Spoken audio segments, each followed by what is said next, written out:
The town of Smithtown was first settled around 1665. 2015 marks the 350th anniversary of the founding of the town of Smithtown. Smithtown is one of the original 10 towns that make up Suffolk County. The town has a colorful and fascinating past, and this year we celebrate its history with many events and festivities. We'll explore this history through a series of programs that look into the past as we look towards the future.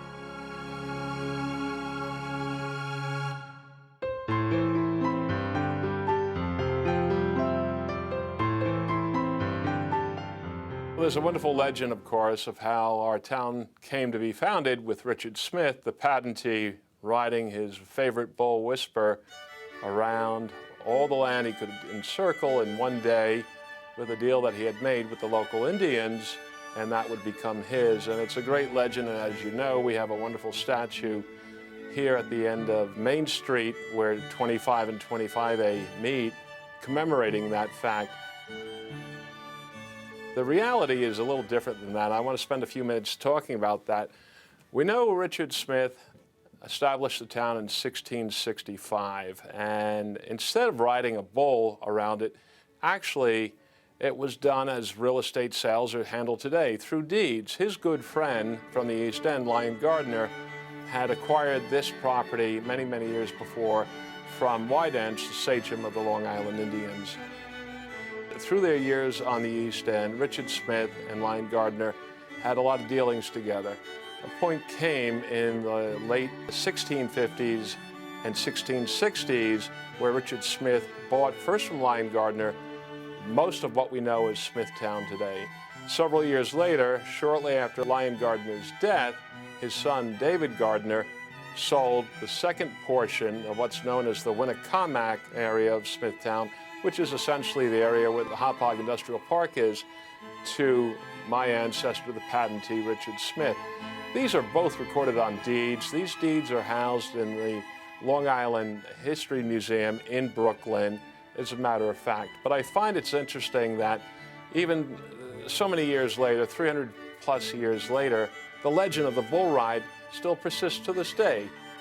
It's kind of interesting. I've spoken to a number of historians locally, and there's a couple ideas on how this legend perhaps came to be, but I think it's interesting in looking at the history of New York State and Long Island. If you'll recall, the Dutch really settled New Amsterdam in the early 1600s. Richard Smith and many other English settlers came down from the Boston area, down the Connecticut River Valley, to Southampton and to Southold. Those were the two first English settlements on Long Island, both in 1640. The Dutch despised the English. The Dutch had been here for a generation or more. They were successful business people. They had capital, and the capital allowed them to buy fine horses and carriages.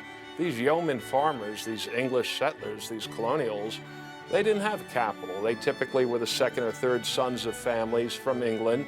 The first son inherited everything. This was the right of primogeniture. So the second and third sons in England, if they wanted anything at home, they'd become members of the clergy or tradesmen or all. Those who had any entrepreneurial zeal set out for the New World with nothing but the zeal that they had. So they'd arrive here. What did they get around with? Oxen, which essentially bulls, with carts. So here's the story, one theory rather. The Dutch, looking in the west, going as far east on the island as Oyster Bay from New York City or New Amsterdam, will look down at these intruders. They got around with ox carts, or a term of derision was bull riders. So here was this upstart from Southampton, Richard Smith, acquiring this large piece of property, approximately 54 square miles, and he was nothing but a mere bull rider.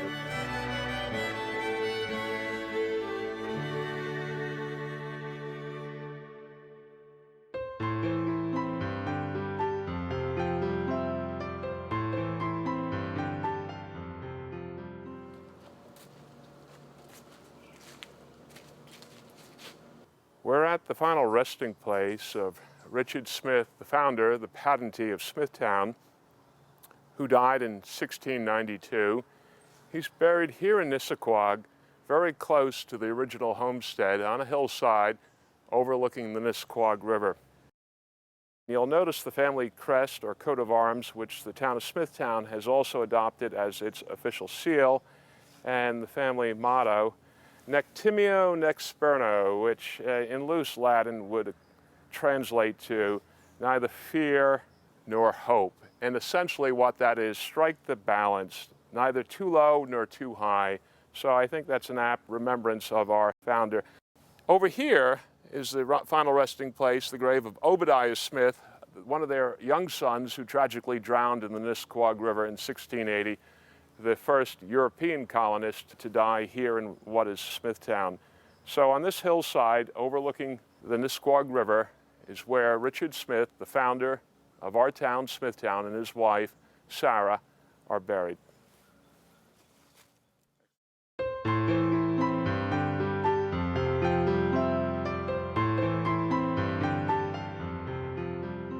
You might recognize this house as the Caleb Smith House on the grounds of the Caleb Smith State Park on Jericho Turnpike, just west of the town of Smithtown. One of the more interesting historical moments in the Revolutionary War here in Smithtown occurred right at this very site. As you might recall, after the Battle of Long Island, all of Long Island, including Smithtown, was occupied by the British Army. Here in Smithtown, the British officers were all housed at the Ebenezer Smith Tavern in Smithtown. One evening, the officers rode out here to confront Caleb Smith, who was an elderly gentleman at the time, to force him to pledge his loyalty to the king, King George III. Whereupon Caleb Smith answered that he only pledged loyalty to his lord, which angered the commanding officer, who drew his saber and went to strike Caleb, who was quick enough to slam the front door shut and lock it. That front door exists to this day, bearing the saber mark from that British officer. Very interesting point in the Revolutionary War history here in Smithtown. If you haven't done so before, please come visit this very fascinating old house in the beautiful grounds of the Caleb Smith State Park.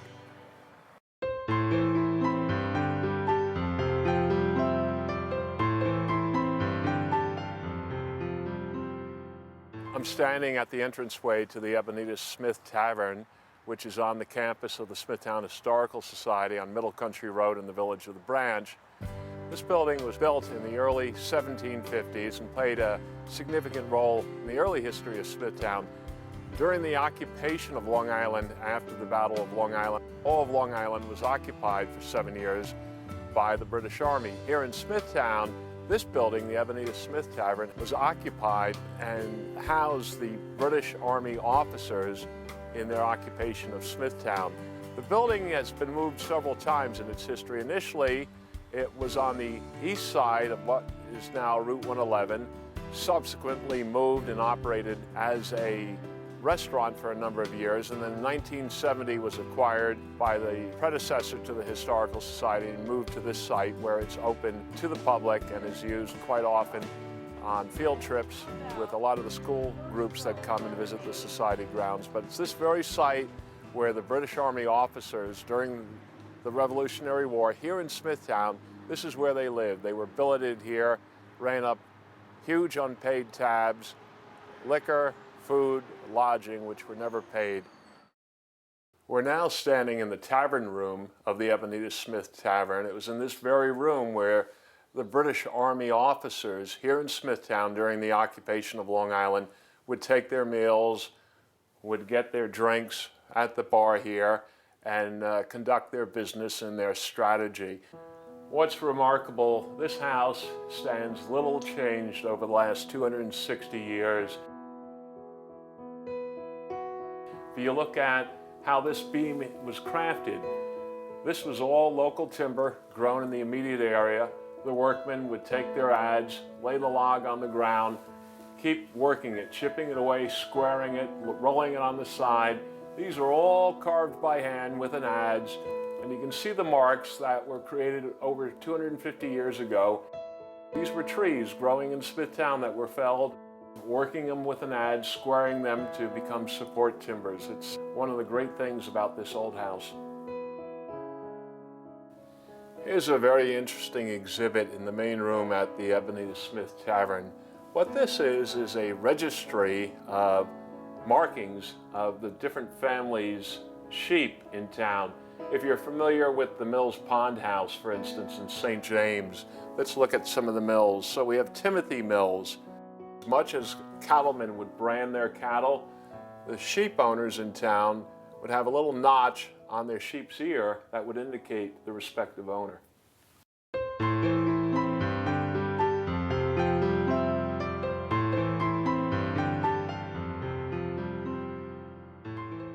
I'm standing alongside the gravesite of Daniel Smith, who was the grandson of Richard Smith, the patentee of Smithtown. My family descends through Daniel of the second generation and Daniel of the third generation. If you look at the quality of this headstone, this is red stone that has come from New Jersey. Daniel was buried in 1763. This tombstone is 251 years old, and you can see the quality of the inscription still. This burial site is the second cemetery in Nissequogue, where burials were primarily from the second half of the 1700s through the first half of the 1800s. This would be my great-great-great-great-great-grandfather, the grandson of the bull rider, the patentee of Smithtown, Richard Smith. Here lies Daniel Smith.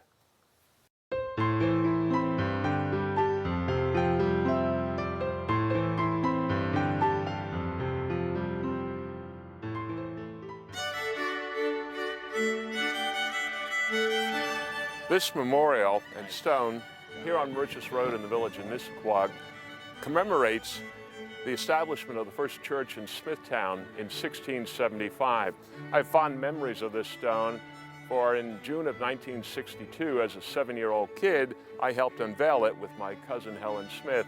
This was put together by the Cemetery Association here in Nissequogue to commemorate the founding of the first Presbyterian church, again in 1675. We're all familiar with the Presbyterian Church in Smithtown, right across from the Smithtown Library at Main Street in 25A. The sign says, established 1675, First Presbyterian Church. That grand white building, though, in fact, is the Second Presbyterian Church. The first one, right here in the village of Nissequogue, 1675, up on this hillside, and this plaque memorializes that fact.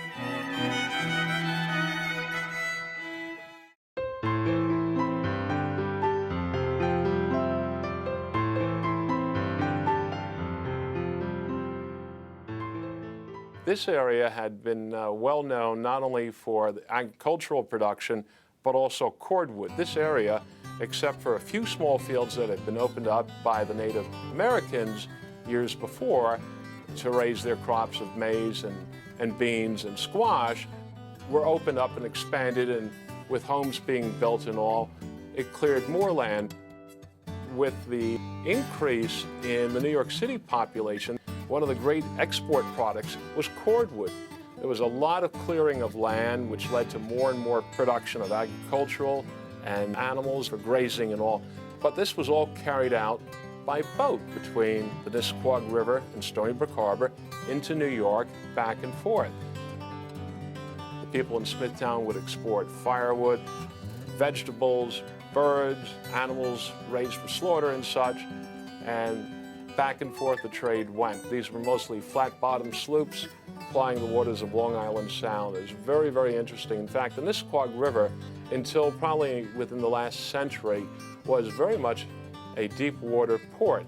The Smithtown Landing, which is located where the Smithtown Landing Avenue Bridge goes over the Nissequogue River, there were several wharves or docks there where ships would come in from New York, sail up the Nissequogue River, dock and offload, and then take the agricultural supplies back into New York. It's very interesting to realize how people got around and all the different trades that were happening in this period of time, of course, before the Great Long Island Railroad came and changed life forever here in Smithtown.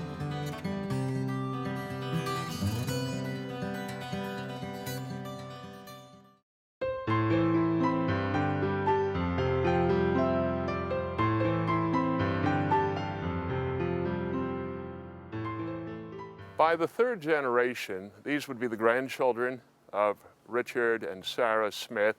The family had married into the Floyd family, well known of Manor of St. George down at Mastic, who several generations later produced William Floyd, one of the original signers of the Declaration of Independence. During that marriage in the third generation, the Floyds moved from Mastic up here to Nissaquag and lived for several years. Here in the family's first cemetery, we have several generations of the Floyds who are buried. There's an example of some of the early families intermarrying of the Smiths and the Floyds, and final resting spot of the Floyds here, not in Mastic, but here on the North Shore up in Nissaquag.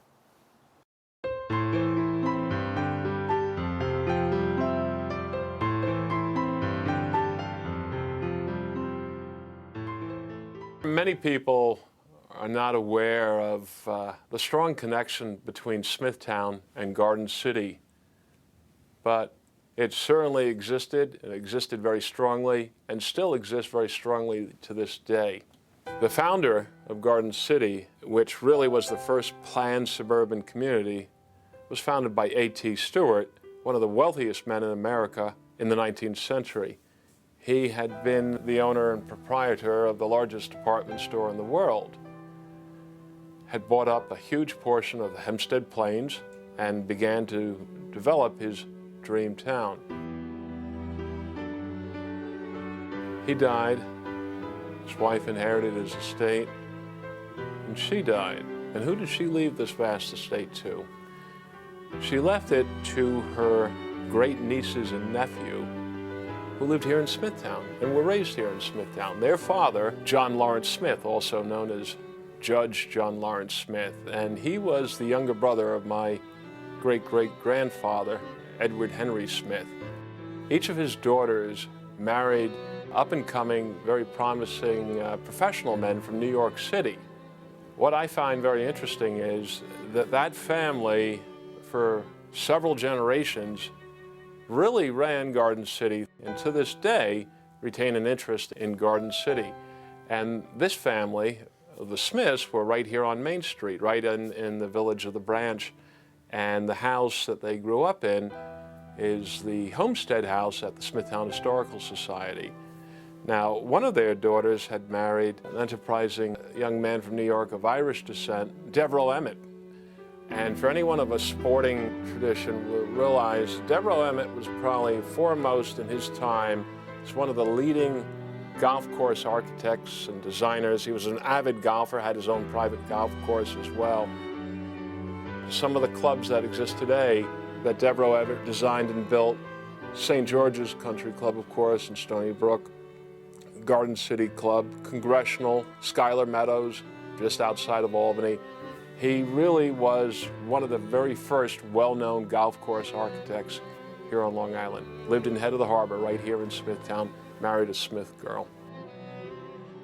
Another daughter of the judge, Betsy Smith, married the noted world-famous architect Stanford White, who designed many of the buildings with his firm and with his partners McKim and Mead out of New York.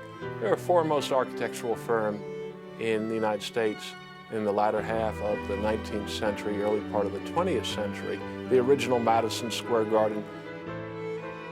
Many of the fine estates up and down Long Island, a number of the mansions up in Newport, Rhode Island, really up and down the East Coast.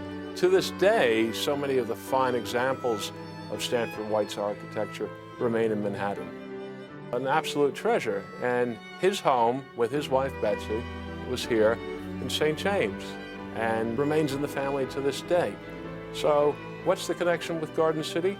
Well, the landmark in Garden City, of course, was the Garden City Hotel, which was designed and built by Stanford White, and where many of the relatives would live in their later years, almost like a nursing home where they would be tended to by staff. So I've always found that connection to be very, very interesting between our town and Garden City, and the common linkage here through A.T. Stewart's widow and the daughters of Judge John Lawrence Smith here in Smithtown.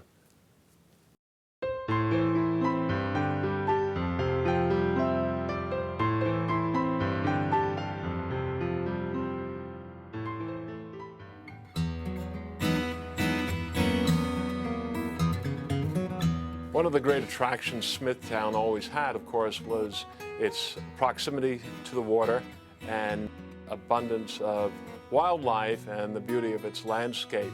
This attracted many, many wealthy sports people from Brooklyn and from New York to come out and spend either weekends or to form private hunting clubs and either lease or purchase large tracts of land to come out and fish and to hunt. Certainly what we now know as the Caleb Smith State Park had been the White Ants Club, which was formed by a group of wealthy sportsmen from Brooklyn in the late 1800s to pursue their interest in duck and pheasant hunting and trout fishing. In fact, Daniel Webster, noted congressman from the 1800s, came out and fished the Nisquogue River. The Nisquogue River was always known for its wild trout fishing, which to this day is still excellent. Over time, you had a lot of these, what I would call weekend occupants of some of the great estates up and down the Nisquogue River who would come out, spend a weekend or spend some vacation time here. And what was interesting, a lot of the families that live in Smithtown to this day, their grandfathers or their great-grandfathers or their great-grandmothers worked on some of these estates and tended to it. And it was a nice source of employment and opportunity for a lot of families here. And of course, over time, particularly after World War II, as the demand for housing dramatically increased throughout all of Long Island, these properties became very expensive to maintain, were eventually sold and subdivided. A lot of the structures remain and, you know, are a little bit of a tribute to that time in Smithtown where it was a sportsman's paradise.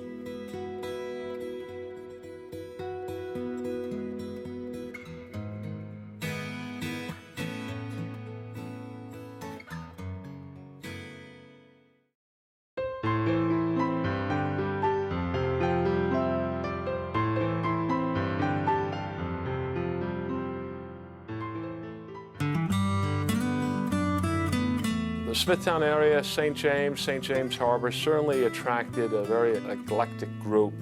We had all aspects of New York society enjoying summer places, weekend homes in the St. James Smithtown area. The mayor of New York City, Mr. Gaynor, had a home that he had purchased on 25A in St. James, which is now known as the Deep Wells Mansion. That was the summer mayor's house for a number of years as he served as mayor of New York City. Willie Collier, of course, and his family and friends such as the original Lionel Barrymore came out, had a summer colony of actors from New York who would spend their summers in the St. James area. Jackie Kennedy, Onassis, when she was a young girl, would come out to Smithtown to ride in the Smithtown Horse Show, which was held right here. The fox hunt, the Smithtown Hunt, was a big, big event here. So for those folks who liked the country life, they certainly were moneyed, but they were more on the sporting side. This is where they would gravitate to.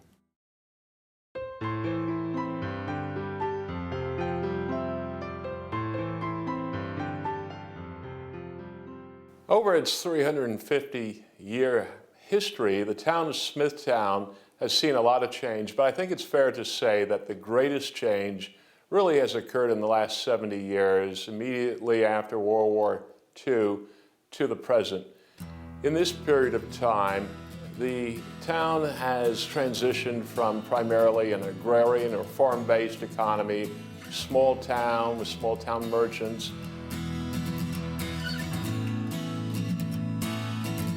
a number of very large estates, primarily around Long Island Sound and Stony Brook Harbor, into a really model suburban township here on Long Island.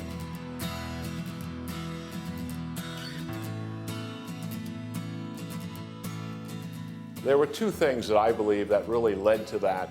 First, obviously, after the conclusion of hostilities in World War II, you had millions of American servicemen returning back stateside, looking to establish families and new homes and such. And what made Long Island so attractive, I think, was not only its somewhat flat topography and easy to build on, but I think it's important to keep in mind also the roadway system, which we can thank Robert Moses for in really developing made accessibility to parts unknown for a lot of families from the Bronx, from Brooklyn, from Queens, able to get out and explore and discover new areas in Suffolk County. And obviously Smithtown was a very attractive area. So I think the proximity to the city, the ease of travel through the improved new roadways, Northern State Parkway, and later on the Long Island Expressway, of course, led to a lot of families moving eastward onto Long Island, starting a new chapter of their lives. That, coupled with the ease of building, as opposed to Westchester and even Rockland County that has a more hilly and rocky topography, Long Island is essentially a big, broad sandbar, which made subdivision and building upon fairly simple. That led to a tremendous population growth. In fact, during the 1950s, for several years, Smithtown was acclaimed the fastest growing town in all of the United States. The population rose from perhaps 30 or 35,000, close to 100,000 by the year 1970. Currently, the population in town is 115,000, which has remained fairly stable since 1970. But that period of time, from 1950 to 1970, saw tremendous growth. A lot of the beauty of the land proved attractive. Certainly the school system, the proximity to water, recreational opportunities was a great inducement. So over a period of really just one generation, 25 or 30 years, the town transitioned from what had been an agrarian or a farm-based and small town economy into what we know it as of today, a pretty tremendous suburban township. Very few farms still remain, a few wineries, certainly a number of estates, but in comparison to what had existed up through the 1930s, most of the large open parcels have been acquired, have been subdivided, and providing housing to thousands and thousands of families.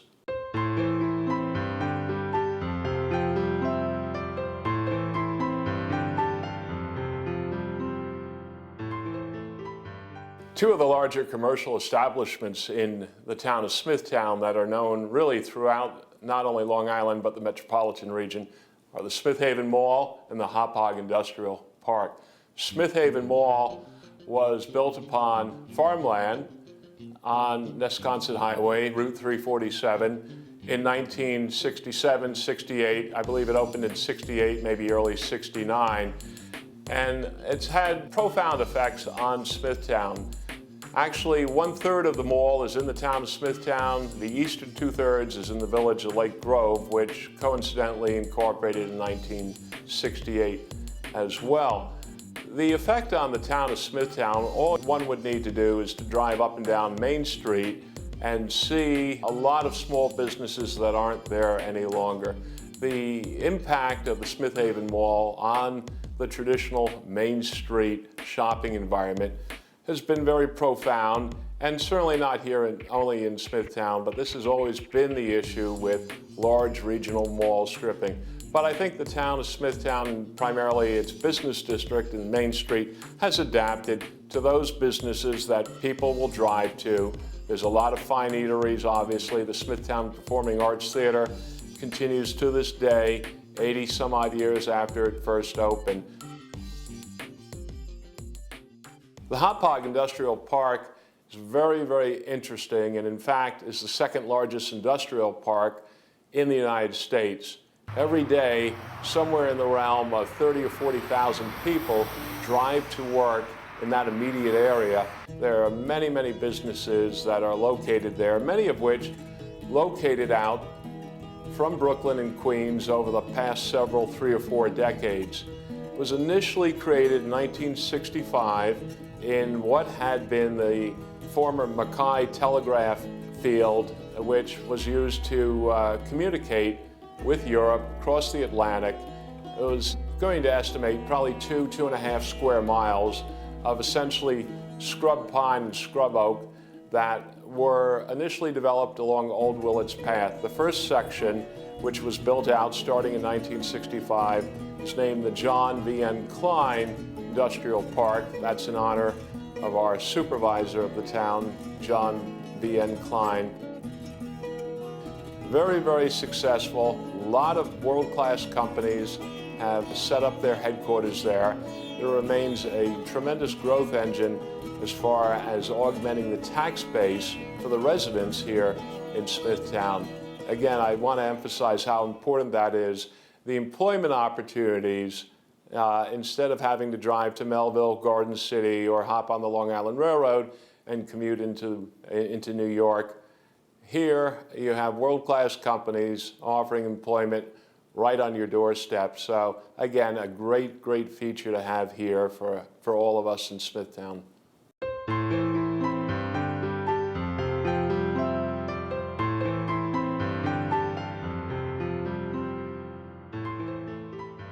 Why do families move to Smithtown? What is it about Smithtown that makes it so attractive for families from 1665 to the present, 350 years later, in this year, 2015?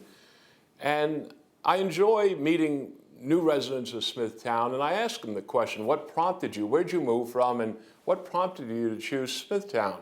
And it really boils down to the exceptionally high quality of life. This town offers so many benefits, but just to nail a few of the obvious ones: an excellent school system. Our town parks and recreational opportunities are without parallel here in Nassau or Suffolk County. You've got Long Beach, Short Beach, the Town Marina, Callahan's Beach, the Smithtown Landing Golf Club, numerous pocket parks throughout the residential areas of town, many recreational department opportunities for young and old. It's a big, big component of this town, and I think a lot of people take advantage of that and enjoy that. I think the quality of the housing stock is superior, and I think another thing that is not often mentioned but factors into all of this is the quality of the local governance. Our tradition or heritage of governance here in this town, where a lot of other towns have been plagued by scandal and all, you don't see that in Smithtown. The people that volunteer to run for office and serve their fellow residents are really dedicated to doing the common good. And I think all of those things blend together an exceptional quality of life. So when people move here, it's typically younger families that are relocating from either western Suffolk County or from Nassau. That's what they're looking for. They're looking for the greatest school that they can find for their kids, a very attractive house at a reasonable price, good government, and wonderful recreational opportunities. This town of Smithtown takes all of that into one wonderful package. It's the quality of life that it offers. And I think that's why in 1665 my ancestor decided this is the piece of property that he wanted to raise his family on and bring 10 additional families onto, and why to this day people consciously choose, I'm going to move to the town of Smithtown for all these factors.